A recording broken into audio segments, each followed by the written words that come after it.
Em abril de 2026, uma máquina de terraplenagem rasgou o solo de Vinhedo, no interior paulista, ao lado de trilhos que existem há décadas. E este foi o primeiro sinal físico de que o maior projeto ferroviário de São Paulo em geração está finalmente saindo do papel. E que o corredor entre a capital e Campinas vai mudar de figura para sempre. O TIC, Trem Intercidades Eixo Norte, será o primeiro trem de média velocidade do Brasil, com velocidade de até 140 km por hora e tempo estimado de 64 minutos no trajeto de 101 km entre São Paulo e Campinas. E o Eixo Norte é só o começo. O governo paulista prepara um segundo eixo em direção a Sorocaba e 2 outros aguardam leilão nos próximos anos. Neste vídeo, você verá como as obras do trem Intercidades foram estruturadas por fases, quais são os maiores desafios do projeto e seus prazos. O corredor São Paulo-Campinas é um dos eixos econômicos mais densos do hemisfério sul. São 2 regiões metropolitanas que somam mais de 30 milhões de pessoas, conectadas por rodovias que, nas últimas décadas, foram a única resposta disponível para quem precisa fazer esse trajeto com regularidade. A lógica do carro foi tão dominante nessa região que o próprio planejamento urbano se organizou em torno dela. Cidades cresceram de costas para os trilhos, rodovias multiplicaram faixas e o trem ficou sendo coisa de carga, não de gente. O projeto vem sendo rediscutido desde os anos 1990, com versões anteriores, que chegaram a prever o traçado ao longo do leito da rodovia dos Bandeirantes. O que mudou desta vez é a combinação de 3 fatores que raramente aparecem juntos. Um modelo de concessão privada estruturado, um governo estadual disposto a financiar parte do projeto diretamente e um leilão que, de fato, aconteceu. O contrato do trem Intercidades Eixo Norte foi assinado com o consórcio C2 Mobilidade sobre Trilhos e TIC Trens, empresa formada pelo grupo Comporte e pela fabricante ferroviária chinesa CRRC Qingdao Sifan, cerca de 90 dias após o leilão realizado na B3. O projeto envolve investimento total de 14,2 bilhões de reais. Deve gerar mais de 10 mil empregos diretos e indiretos, beneficiará 11 cidades e impactará 15 milhões de pessoas na região. O prazo de concessão é de 30 anos. Para entender o que está sendo construído, é preciso separar o projeto em 3 camadas. A primeira é a linha 7 Rubi, que já existe e já leva passageiros da estação Barra Funda até Jundiaí há décadas. Haverá a modernização das estações e a troca dos dormentes ao longo da via, hoje de madeira, por dormentes de concreto, mais duráveis e confortáveis. E essa troca será realizada sem interrupção da circulação dos trens de passageiros e de carga. É o tipo de operação que exige planejamento milimétrico. Reformar a via enquanto os trens seguem passando por cima dela, sem horário de folga suficiente para paralisar o serviço. A concessão da linha 7 Rubi já foi transferida à TIC Trens, que assumiu a operação a partir de 2026 dentro do mesmo contrato. A segunda camada é o TIM, o trem intermetropolitano, que será um serviço parador novo conectando Jundiaí a Campinas. O TIM fará a ligação de 44 quilômetros com paradas em Louveira, Vinhedo e Valinhos, com tempo estimado de 33 minutos e início de operação previsto para 2029. Esse serviço atende uma demanda específica e muito clara. Cidades da região metropolitana de Campinas, que hoje dependem de deslocamentos lentos por rodovias congestionadas e cuja população, economicamente ativa, precisa se mover entre municípios com uma frequência que o sistema de ônibus interregional nunca conseguiu absorver com eficiência. 33 minutos de Jundiaí a Campinas, com paradas intermediárias, para quem faz esse percurso todos os dias, o equivalente a ganhar 1 hora por dia de volta. A terceira camada, e a mais complexa, é o próprio trem Intercidades, o expresso de média velocidade. Com 101 km de extensão, o serviço será expresso entre São Paulo e Campinas, com capacidade para até 860 passageiros por viagem, duração de 64 minutos e 3 estações: Barra Funda, em São Paulo, Jundiaí e Campinas. Ao todo, 15 composições de 10 carros cada uma deverão fazer parte do sistema, totalizando 150 vagões circulando nesse corredor. O preço médio da passagem deve variar entre R$ 50 e R$ 64, considerado competitivo em relação aos ônibus regulares, fretados e ao transporte individual, com o argumento central de que o passageiro terá previsibilidade do horário de saída e chegada. A estação Barra Funda, ponto de partida do TIC em São Paulo, vai passar por uma transformação que vai muito além de uma reforma de fachada.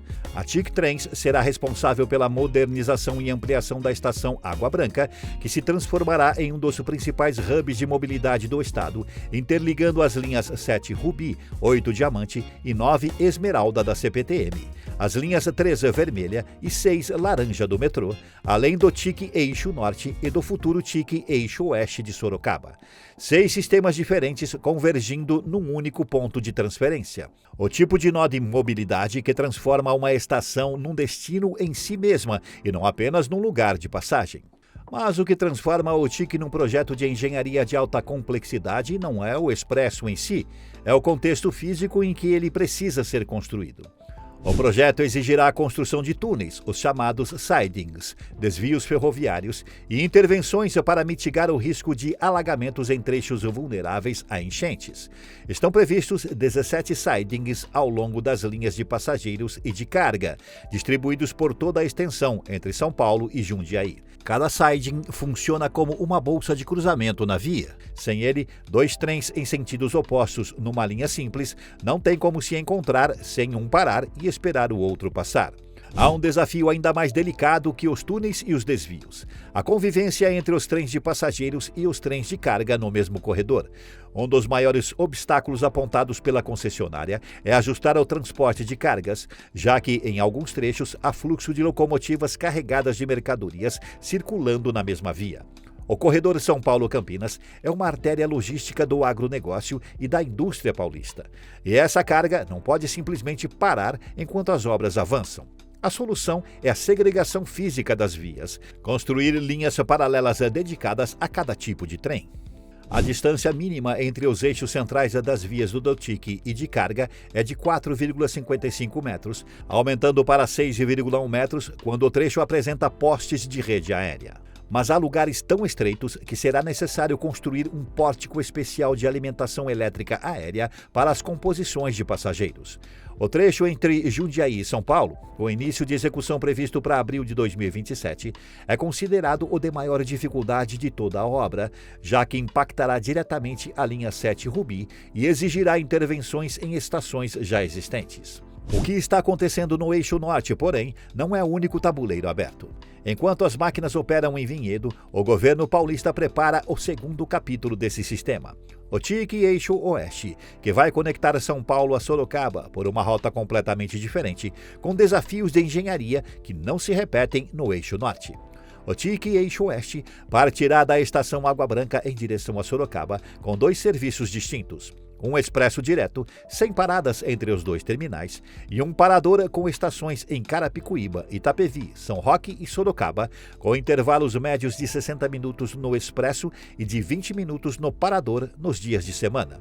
O trajeto expresso deverá ser concluído em 60 minutos, comparado a 110 minutos de carro e 130 de ônibus atualmente. Diferente do TIC Campinas, que tem trechos com via única e depende dos sidings para o cruzamento de composições, o TIC Sorocaba terá via dupla em todo o percurso.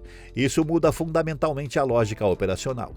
Em vez de gerenciar a sequência de trens numa via compartilhada, o sistema pode operar com maior frequência e menor risco de atrasos em cascata. Para superar os obstáculos geográficos do traçado, o projeto prevê 7 túneis, 3 pontes e 33 viadutos. Na região de Sorocaba, o traçado segue, em boa parte, o leito original da Estrada de Ferro Sorocabana, uma linha que existe desde o início do século XX e que, nas últimas décadas, serviu predominantemente ao transporte de carga. Aproveitar esse leito reduz o custo de desapropriação e acelera a fase de obras, mas exige retificações geométricas para que a linha possa atingir os 140 km por hora projetados. Curvas que eram aceitáveis para um trem de carga a 60 km por hora se tornam incompatíveis com um serviço de passageiros de média velocidade.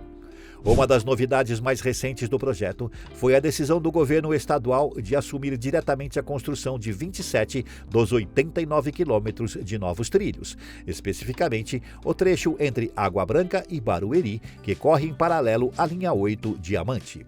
O volume total de investimentos previstos para o Eixo Oeste está estimado em cerca de 10,13 bilhões de reais. O cronograma prevê que as atividades de projeto e desapropriação se iniciem em 2026 e durem 3 anos, com as obras brutas tendo início a partir de 2029, incluindo terraplenagem, drenagem, obras de arte, estações e subestações elétricas. A proposta é que os trens possam circular em meados de 2033. A demanda projetada para o Eixo Oeste é de 50 mil passageiros por dia. E por trás do Eixo Norte e do Eixo Oeste, existe uma terceira dimensão do projeto que raramente aparece nas notícias sobre os canteiros de obra. O que vem depois? O sistema dos trens intercidades prevê 4 eixos ferroviários, nomeados de acordo com os pontos cardeais. Além do Eixo Norte, já em obras, e do Eixo Oeste, em fase de leilão, há o Eixo Leste em direção a São José dos Campos e o Eixo Sul em direção à Baixada Santista, ambos com leilão previsto para 2027. O governador de São Paulo lançou o programa SP nos Trilhos, que reúne mais de 40 projetos entre trens intercidades, veículo leve sobre trilho, trens urbanos e metrô, com investimentos estimados em 194 bilhões de reais e mais de 1.000 quilômetros de extensão de novos trilhos. É o maior programa de expansão ferroviária da história do estado, e o TIC, em todos os seus eixos, é a peça central dessa estratégia. O impacto mais imediato e concreto começa onde as obras já estão acontecendo. Cidades como Vinhedo, Valinhos e Louveira, que hoje são satélites funcionais de Campinas, passam a ter uma conexão ferroviária com São Paulo que muda o raio de deslocamento tolerável para quem mora nelas. O mercado imobiliário, ao longo do corredor, já começa a precificar essa transformação antes mesmo de o primeiro trilho do TIC ser assentado. Empresas que hoje precisam estar dentro da capital para acessar o mercado de trabalho de São Paulo passam a considerar cidades a 60 minutos de trem como alternativas viáveis para suas operações. O projeto projeta a criação de 10,5 mil empregos e beneficiará diretamente 11 municípios, consolidando um novo eixo de desenvolvimento e integração regional entre a capital e o interior paulista. Mas o número que mais revela a escala da mudança é outro: 672 mil passageiros por dia. Se esse volume se confirmar, o TIC Eixo Norte, sozinho, vai movimentar mais gente do que o metrô de várias capitais brasileiras. E vai fazer isso num corredor que hoje depende quase exclusivamente da rodovia. Mas e você? O que você acha de um sistema de trens intercidades conectando São Paulo, Campinas e Sorocaba com velocidades de até 140 km por hora? Comente! Este é o canal Urbana. Deixe seu like, inscreva-se e assista a um vídeo anterior.